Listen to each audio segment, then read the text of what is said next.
There are lots of Coloradans who would describe themselves as outdoorsy, always looking for that next hiking challenge. If that happens to describe you, you might want to add this one to your bucket list. Pretty cool. The Tour du Mont Blanc is one of Europe's most iconic treks, a 105-mile loop that circles the tallest peak in Western Europe, passing through France, Italy, and Switzerland. In today's Viewfinder segment, PBS 12's own photojournalist Rico Romero took to the trail himself, bringing back stunning footage and a first-hand look at what it takes to complete this incredible journey. Here is Rico's Tour du Mont Blanc. Hi, I'm Rico Romero, photojournalist with PBS 12 here in a small town in the French Alps at the start of the Tour du Mont Blanc, and I'm going to take you with me. For outdoor Coloradans looking to try something new, let me introduce you to the Tour du Mont Blanc. I recently did this 100-mile hike with my wife and some friends. Mont Blanc is one of the most iconic peaks in Europe and one of the tallest as well. It's a little higher than a 14er, sitting at 15,766 feet, but on this trail you will not be hiking to the top. You can start this hike pretty much anywhere, but the traditional starting point for this is just outside the French town of Chamonix. This is a loop hike, and the most popular way to hike this is counterclockwise, but lots of hikers still prefer hiking clockwise as well. We started right here in a town called Refuges, which is just outside of Chamonix, and hiked down to the cable car to get started. This is a really popular way to start the hike, plus it saved our legs for the long journey ahead. That's my friend Carly, and over there, that's my friend Steve. We met this really cool dog at the top wearing a rain jacket when we got off the cable car. Here's our first photo we took to start our trip. That's my friend Carly on the left, my wife in the middle, and my friend Ann on the right. Slight rain all day actually made for great hiking conditions. This was our introduction to the trail, and despite the rain, we couldn't have asked for better conditions. I have to admit, I was pretty nervous, wondering if I had trained enough for this, but to our advantage, most hikes we do in Colorado are higher in elevation, so it made hiking in this area of the Alps a little bit easier. Le Contamine would be our first pit stop on the trail.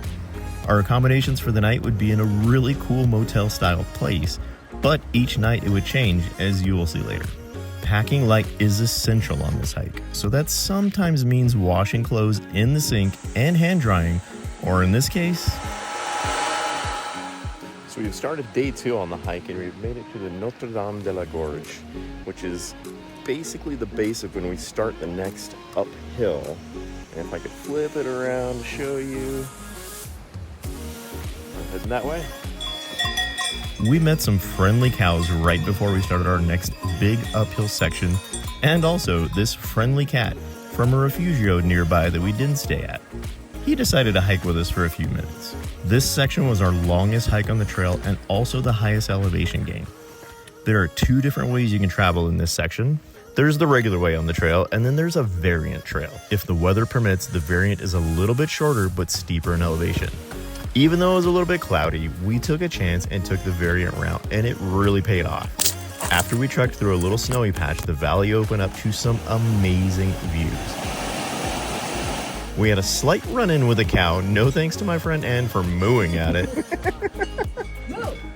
Oh God, no. But then we made our way over to our first refugio, Motet. If you're wondering what a refugio is, it's basically a mountain hut similar to a bed and breakfast, but instead of breakfast, you get dinner. This was our first experience with family-style dinner, and they played some interesting music for us as well. This is the type of experience you could expect from most of the refugios, minus the music performance. You'd typically be sharing a table with some strangers and enjoying the evening with everyone's company. Day 3 was an exciting day because we would be crossing into Italy. Each day you can expect to gain around 2,300 to 3,500 feet of elevation and then lose about the same each day. So a lot of hiking uphill in the mornings and then downhill in the afternoon. Crossing into Italy felt like such a big accomplishment. It was fun to take some pictures at the border and head down to our next refugio. Day 3 now on the Tour du Mont Blanc trail. I have just crossed into Italy, and for the first time, I can see Mont Blanc. We made it to one of my favorite refugios on the trail and rested up for what I thought was the most picturesque hike on the trail. Day 4 now on the trail. It's definitely a little bit warmer today, which is nice because it was quite cold yesterday. But today is said to be the best views of Mont Blanc. And boy, did we get lucky and got blue skies and that. At the peak of this hike, most hikers will experience the highest altitude on the trail unless you take a variant on a very northern end of the loop where the altitude is a little bit higher, but it was a great place to stop and take some pictures of Mont Blanc. The temperatures can vary from day to day in the summertime. We got lucky with most of our days being in the 60s, but be prepared for days in the 80s with a decent amount of humidity in the summertime. We ran into some hikers who got caught in a snowstorm. Yes, that's right, a snowstorm on the variant trail that we were on just the day before, so you have to be prepared for all weather conditions. After the stunning views of Mont Blanc, we came down a very steep mountain and into the Italian town of Courmayeur. This is a great spot to take a rest and even an extra day off if you'd like, since there are plenty of accommodations and restaurants as well as shopping for supplies or even souvenirs. We had an extra day of much needed rest and then we headed back up the mountain. Courmayeur is considered the halfway point from Chamonix, and if you're only looking to do half the trail, there is a tunnel that connects Chamonix and Courmayeur, so you could start hiking in one town and take a shuttle back to the other town. When hiking, you'll want to take anywhere from 2 to 3 liters of water with you each day. There are plenty of places to fill up on the trail too. If weight is an issue for you and you're trying to keep your weight down to a minimum, take less and fill up often. You'll see a lot of fountains or faucets similar to these with running drinking water in several spots throughout the trail, typically as you pass through the villages. We made it to Refugio Bonatti early in the day and had a lot of time to enjoy the area around the Refugio. Day 6 on the TMB trail, and today it is quite cold. The wind is howling, but hopefully going to let up. We have blue skies and sun, so I think that's going to help. We left Refugio Bonatti, which was great accommodations, great food, great fun. And today we are headed to La Fouille.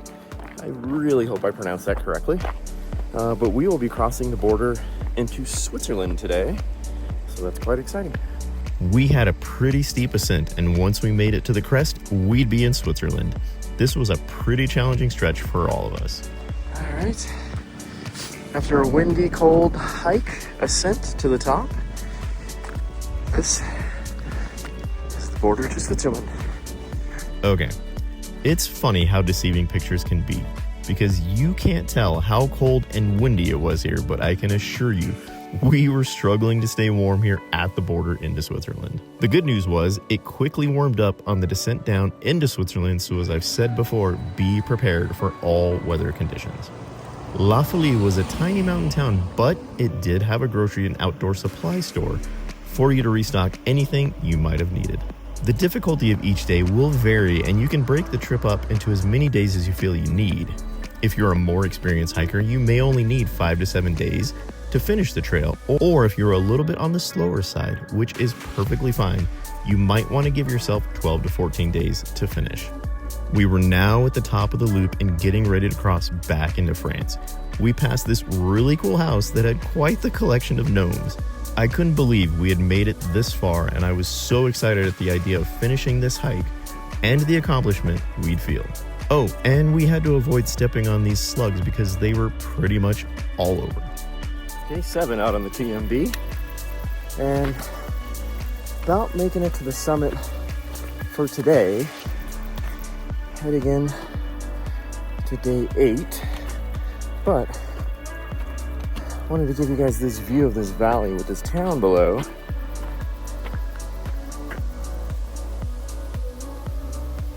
Just incredible. The trail is marked really well with markers similar to this, so it's pretty easy to stay on trail. We did a good job following the markers right back into France. But we also had a GPS navigation app, which was super helpful, and I highly recommend it. This was a cool border crossing for us because the clouds were super low and we felt like we were walking in them. But just like the other border crossings, the weather was completely different just on the other side. We could see Chamonix in the valley in the distance and only had one more night on the trail. We came up to a really cool section of the trail, which we so creatively called the ladder section. You have to climb a series of ladders to get up to the next and last pit stop.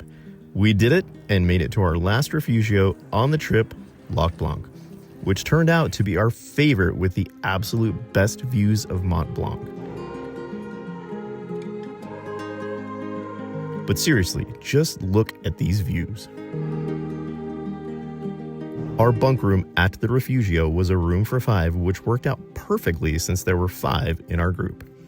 Here's what it looked like to give you an example of what you can expect from a similar room on the trail. A good night's rest, and we were off to hike out to the cable car and then down into Chamonix to finish this incredible journey. But before we headed down, we stopped to watch some hang gliders taken off above Chamonix.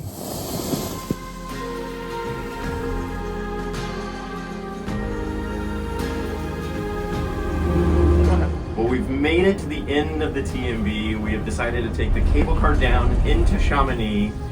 It's been a heck of a journey, lots to share, lots to think about, but overall just very pleased to be able to share this experience with you.